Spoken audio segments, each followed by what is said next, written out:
கர்க சம்ஹிதை விஸ்வஜித்து காண்டத்தின் 25ஆம் அத்தியாயம். பிரத்யும்னன் ஒரு தந்திரத்தால் விநாயகரை போர்க்களத்திலிருந்து அகற்றி குஹ்யசேனனை வென்றதும், குபேரன் அவருக்கு பல பரிசுகளை வழங்கி அவரை புகழ்ந்ததும், பின்னர் பிராக்ஜோதிஷபுரத்தில் பரிசை எடுத்து பிரத்யும்னனின் எதிரியான குரங்கான த்விவிதனை கிஷ்கிந்தையில் வீசி எறிந்து விடுங்கள். பிரத்யும்னன்: மகனே, இந்த வலிமை மிக்க விநாயக பெருமான் பகவான் ஸ்ரீ கிருஷ்ணரின் கலை கடவுள்களால் கூட அவர்களை வெல்ல இயலாது. பூமியில் உள்ள மனிதர்களை குறித்து என்ன, அவர்களுக்கு அருகில் வசிப்பவர்களின் பக்கம் தோற்கடிக்கப்படவில்லை. கடந்த காலத்தில் பகவான் ஸ்ரீ கிருஷ்ணர் அவர்களுக்கு சிவலோகத்தில் அத்தகைய வரத்தை வழங்கியிருந்தார். அவர்கள் இங்கேயே இருந்தால் நாம் ஒருபோதும் வெல்ல இயலாது. பகவான் ஸ்ரீ கிருஷ்ணரின் வரத்தால் அவர்களின் பலம் பெரிதும் அதிகரித்தது. அவர்கள் எதிரி பக்கம் சென்று விட்டனர். எனவே நீங்கள் ஒரு மிகப்பெரிய மார்ஜராக, மிகவும் கனமான பூனையாக மாறி இந்த எலிகளை வலுக்கட்டாயமாக கொன்று போர்க்களத்திலிருந்து விரட்டுங்கள். இந்த பெரிய போரில் உங்கள் அடிகளால் அவரை 10 திசைகளிலும் விரட்டுங்கள். எதிரி படையை நான் தோற்கடிக்க முடிந்தவுடன் அதை விரட்ட முயற்சி செய்யுங்கள். நாரத மாமுனிவர் கூறினார்: அரசரே, பின்னர் பகவான் அனிருத்தர் ஒரு கடுமையான பூனையின் வடிவத்தை எடுத்தார். அவர் கணேசரால் காணப்படவில்லை. வைஷ்ணவி மாயையின் செல்வாக்கால் விநாயகர் அவரை அடையாளம் காண முடியவில்லை. அந்த கடுமையான பூனை கடுமையாக சீறி எலியின் முன் குதித்தது. அரசரே, அது தொடர்ந்து வாயை அகலமாக திறந்தது. கூர்மையான நகங்களால் கடுமையான காயங்களை ஏற்படுத்தியது. பூனையை கண்ட எலி பயந்து உடனடியாக போர்க்களத்திலிருந்து நடுங்கி ஓடியது. கோபமடைந்த பூனை ஒரு பெரிய உருவத்தை எடுத்து அதை துரத்தத் தொடங்கியது. விநாயகர் பல முறை எலியை போர்க்களத்திற்கு திரும்பச் செல்ல முயன்றார். ஆனால் கடுமையான பூனையால் பாதிக்கப்பட்ட எலி போர்க்களத்திற்கு திரும்பவில்லை. மிதிலேஸ்வர மன்னரே, அது 7 தீவுகள், 7 கடல்கள், திசைகள் மற்றும் அவர் எல்லா திசைகளிலும் 7 மேல் உலகங்களிலும் ஓடினார். ஆனால் எங்கும் அமைதியை காணவில்லை. அரசே, விநாயகரை முதுகில் சுமந்து செல்லும் எலி எங்கு சென்றாலும் வலிமை மிக்க குதிரை பின்தொடர்ந்தது. இவ்வாறு விநாயக பெருமானும் எலியும் தொலைதூர திசைகளில் புறப்பட்டு தனது பக்கத்தில் இருந்த பிரமதர்கள் அனைவரையும் ஆச்சரியத்தில் ஆழ்த்த, குபேரன் தனது புஷ்பக விமானத்தில் அமர்ந்து தனது அமானுஷ்ய மந்திரத்தை வெளிப்படுத்தினார். தனது தெய்வீக வில்லை எடுத்துக்கொண்டு மகேஸ்வரனாருக்கு வணக்கங்களை கூறி மந்திரங்களுடன் தனது கவசத்தை அணிந்து கொண்டு அம்புகளை ஏவினார். அந்த நேரத்தில் வானம் அழிவு மேகங்களால் மூடப்பட்டிருந்தது. இடி பயங்கரமான மேகங்களுடன் இணைந்து இருளை ஏற்படுத்தியது. யானைகளைப் போல கனமான நீர்த்துளிகள் மற்றும் ஆலங்கட்டி மழை பெய்யத் தொடங்கின. மேகங்கள் பயங்கரமான தண்ணீரை பொழியத் தொடங்கின. ஒரு நொடியில் அனைத்து கடல்களும் பூமியை மூழ்கடித்தன. போர்க்களத்தில் உயிருள்ள மலைகள் தோன்றின. ஒரு இயற்கை பேரழிவு ஏற்பட்டதை அறிந்த யாதவர்கள் பயத்தால் ஆட்கொள்ளப்பட்டனர். அவர்கள் தங்கள் ஆயுதங்களை கைவிட்டு பகவான் ஸ்ரீ கிருஷ்ணரை கிருஷ்ணா கிருஷ்ணா என்று மீண்டும் மீண்டும் அழைக்கத் தொடங்கினர். குகைகளில் மலையை அறிந்த பகவான் ஸ்ரீ பிரத்யும்னர், பகவான் ஸ்ரீஹரி அனைத்து மாயைகளையும் அழிக்கும் திறன் கொண்ட தனது தத்தாத்மிக வித்யாவை ஜபித்து அம்பின் நடுவில் கம்பீஜை நிறுவினார். பின்னர் பிரணவத்தையும் ஸ்ரீ பீஜத்தையும் தனது முகத்தில் ஊற்றிய பிறகு அதை தனது செவிகளுக்குள் இழுத்து 4 கரங்களை உடைய பகவான் ஸ்ரீ கிருஷ்ணரை நினைவு கூர்ந்தார். மின்சாரம் போன்ற ஒரு சத்தத்தை எழுப்பும் வில்லின் உதவியுடன் அந்த விசிகனை ஏவினார். கோதண்ட தண்டத்திலிருந்து விடுபட்ட அந்த விசிகனை சிங்கண்டலை தூண்டி சூரிய கடவுள் இருளை அழிப்பது போலவே சகாய தொடர்பான மாயையும் அளிக்கப்பட்டது. சகாயம் தொடர்பான மாயையும் சூரிய கடவுள் இருளை அழித்ததைப் போலவே அழிக்கப்பட்டது. இதை கண்ட புஷ்பகத்தில் அமர்ந்திருந்த மன்னன் குபேரன் பயத்தால் நடுங்கி யக்ஷர்களுடன் போர்க்களத்திலிருந்து தனது நகரத்திற்கு ஓடிவிட்டான். தேவர்கள் பிரத்யும்னன் மீது மலர்களை பொழிந்தனர். யாதவர்கள் அனைவரும் மகிழ்ச்சியுடன் புன்னகைக்க ஆரம்பித்தனர். மன்னரே, அந்த நேரத்தில் மன்னன் குபேரன் மிகவும் மகிழ்ச்சியாக கூப்பிய கரங்களுடன் பரிசுகளுடன் விரைவாக பிரத்யும்னனுக்கு முன்னால் சென்றான்.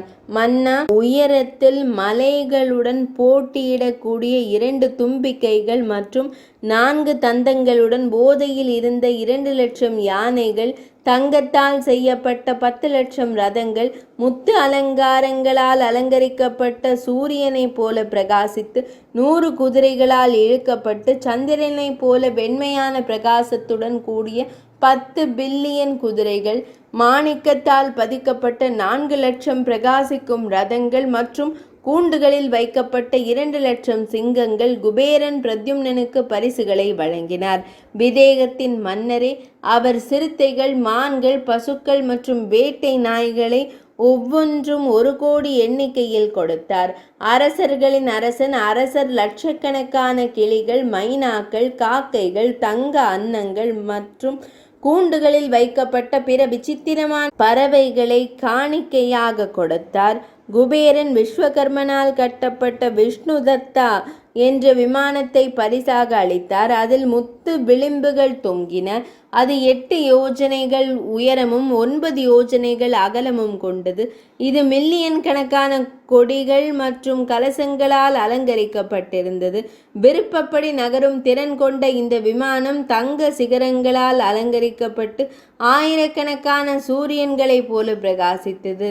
மிதிலேஸ்வர மன்னரே, கூடுதலாக குபேரன் ஆயிரக்கணக்கான கல்ப விருட்ச மரங்களையும் 100கணக்கான காமதேனுக்களையும் 100 சிந்தாமணிகளையும் 100 தெய்வீக தத்துவ ஞானி கற்களையும் பரிசாக அளித்தார். அவற்றின் தொடுதல் இரும்பை கூட தங்கமாக மாற்றுகிறது. அவர் குடைகளையும் சபரங்களையும் தங்க சிம்மாசனங்களையும் ஒவ்வொன்றும் 100ல் 1க்கு 1 என தங்க சிம்மாசனங்களையும் பரிசாக அளித்தார். குங்கும பூவால் அலங்கரிக்கப்பட்ட தெய்வீக தாமரைகளில் அழகான மாலைகள், 100 துரோணங்கள், அமிர்தம், பல்வேறு வகையான பழங்கள், அரச தங்க ஆபரணங்கள், தெய்வீக ஆடைகள், ஒரு தெய்வீக கம்பளம், மில்லியன் கணக்கான அழகான தங்கம் மற்றும் வெள்ளி பாத்திரங்கள், தவறாத ஆயுதங்கள் மற்றும் பில்லியன் கணக்கான தங்க நாணயங்களையும் பரிசாக அளித்தார். யானைகள் மற்றும் சுமை சுமக்கும் மனிதர்கள் மூலம் அனைத்து பொருள்களையும் அனுப்பி குபேரன் 9 பொக்கிஷங்களையும் அளித்தான். இவ்வாறு பரிசுகளை பெரிய பிரத்யும்னனுக்கு வழங்கிய பின்னர் அரசர்களின் அரசர் அவரை வலம் வந்து மகிழ்ச்சியால் நிறைந்து அவரை வணங்கி குபேரன் கூறினார், நீங்கள் ஒரு சிறந்த மனிதர். பகவானே, உங்களுக்கு வணக்கங்கள். நீங்கள் நித்தியமானவர், எல்லாம் அறிந்தவர், பண்புகள் நிறைந்தவர் மற்றும் உயர்ந்தவர். நீங்கள் பிரதான மற்றும் புருஷ இரண்டையும் கட்டுப்படுத்துபவர். நேரடி உணர்வின் மூலம் மீண்டும் மீண்டும் வணக்கங்கள். சுயமாக ஒளிரும் கருமையான நிறங்களை கொண்ட உங்களுக்கு வணக்கங்கள். வாசுதேவரே, உங்களுக்கு வணக்கங்கள். பிரத்யும்னன், அனிருத்தன் மற்றும் சத்வ பக்தர்களின் பாதுகாவலர் சங்கர்ஷ்ணருக்கு வணக்கங்கள். உங்களுக்கு மீண்டும் மீண்டும் வணக்கங்கள். நீங்கள் மதன், மாரா மற்றும் கந்தர்வ என்ற பெயரால் அறியப்படுகிறீர்கள். உங்களுக்கு மீண்டும் மீண்டும் வணக்கங்கள். நீங்கள் தர்பக, காம, பஞ்சபான, அனங்க மற்றும் சம்பராசுரன் ஆகியோரின் எதிரி. உங்களுக்கு வணக்கங்கள். மன்மதரே, உங்களுக்கு வணக்கங்கள். மீன்கேத்தன், உங்களுக்கு வணக்கங்கள். நீங்கள் மனதின் கடவுள் மற்றும் குசுமேஷு மலர் அம்புகளை ஏந்தியவரான மன்மதன், உங்களுக்கு வணக்கங்கள். அனன்ய அரசரே, உங்களுக்கு வணக்கங்கள். ரதிபதியே, உங்களுக்கு மீண்டும் மீண்டும் வணக்கங்கள். புஷ்பதன்வா மற்றும் மகர்த்வஜருக்கு வணக்கங்கள். இறைவனை நினைவில் கொள்ளுங்கள். எப்போதும் உங்களுக்கு வணக்கங்கள். உலகை வென்ற காமதேவரே, உங்களுக்கு மரியாதைக்குரிய வணக்கங்கள். ருக்மாவதியின் கணவரும் சுந்தரியின் கணவருமான உங்களுக்கு வணக்கங்கள். கடவுளே, இந்த உலகம் முழுவதும் நான் இதைச் செய்வேன், நான் அதைச் செய்வேன், இது என்னுடையது, இது உங்களுடையது, நான் மகிழ்ச்சியாக இருக்கிறேன், நான் சோகமாக இருக்கிறேன், இவர்கள் என் நண்பர்கள் போன்ற விஷயங்களை கூறி அகங்காரத்தால் ஏமாற்றப்படுகிறது. மனம், நேரம், மனசாட்சி மற்றும் உடலின் குணங்களால் இயக்கப்பட்டு வேதங்களுக்கு முரணான செயல்களை செய்பவர்கள் அடிமைத்தனத்தில் விழுகிறார்கள்.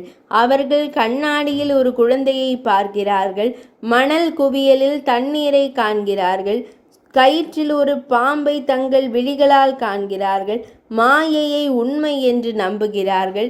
இது என் நிலை. இன்று நான் முட்டாள்தனமாக உங்களை புறக்கணித்து விட்டேன்.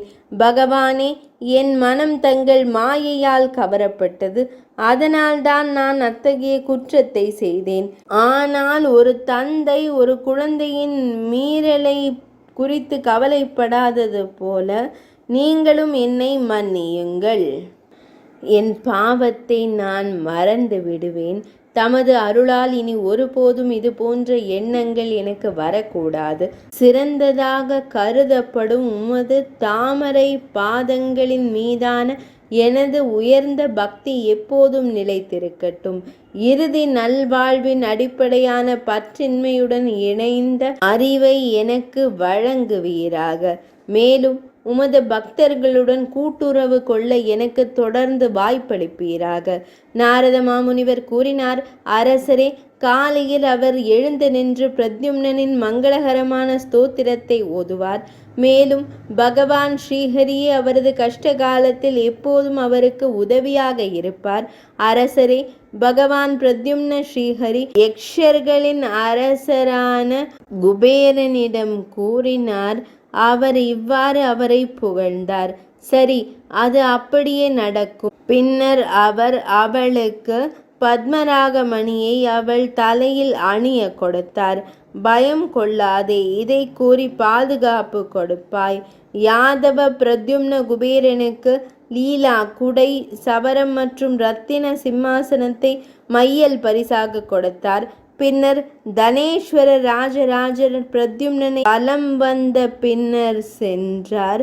மகாத்மா பிரத்யும்னனால் மன்னர் தோற்கடிக்கப்பட்டதை கேள்விப்பட்டு எந்த மன்னர்களும் அவருடன் சண்டையிடவில்லை. அனைவரும் மரியாதைக்குரிய பரிசுகளை வழங்கினர். பின்னர் வலிமை மிக்க கரங்களை கொண்ட பிரத்யும்னன் தனது அனைத்து படைகளுடன் பிராக்ஜோதிஷபுரத்திற்கு சென்று பல மேளங்களை முழங்கினான். அங்கே பூமாசுரனின் மகனான நீலன் பிரத்யும்னனின் பிரகாசத்தால் வெறுக்கப்பட்டு உடனடியாக அவருக்கு பரிசுகளையும் பிற பொருட்களையும் வழங்கினான். பிராக்ஜோதிஷபுரத்தின் வாயிலில் பிரத்யும்னன் முன்பு அம்பினால் எய்திருந்த த்விவித் என்ற வலிமை மிக்க குரங்கு வசித்து வந்தது. கோபத்தில் எழுந்து பல வீரர்களையும் குதிரைகளையும் தனது பற்களாலும் கூர்மையான நகங்களாலும் கிழித்தெறிந்தது. புருவங்களை வளைத்து சத்தமாக கர்ஜித்தது. பல தேர்களை தன் வாலில் கட்டி உப்பு கடலில் வீசினான். 2 கரங்களாலும் யானைகளை பிடித்த பகவான் ஸ்ரீ கிருஷ்ணரின் மகனான பிரத்யும்னன் அந்த குரங்கை விரோதி என்று உணர்ந்து தன் சார்ங்க வில்லில் இருந்து அவன் மீது ஒரு அம்பை எய்தான். அந்த அம்பு திடீரென்று அவனை தூக்கி வானத்தின் வழியாக பலமாக சுழற்றி முன்பு போலவே பெரிய குரங்கை கிஷ்கிந்தைக்கு திருப்பி கொண்டு சென்று கீழே எறிந்தது. பின்னர் கதிரியக்க அம்பு பிரத்யும்னனின் அம்புரா துணி திரும்பி அது வந்தது. இது ஸ்ரீ கர்க சம்ஹிதையின் விஸ்வஜித் காண்டத்திலுள்ள நாரத மாமுனிவர் மற்றும் பகுலாஸ்வ மன்னருக்கு இடையிலான சம்வாதம் என்று அழைக்கப்படும் உரையாடலில் உருவான யக்ஷ நாட்டின் மீதான வெற்றி என்ற தலைப்பு கொண்ட 25ஆம் அத்தியாயம் இனிதே நிறைவடைந்தது.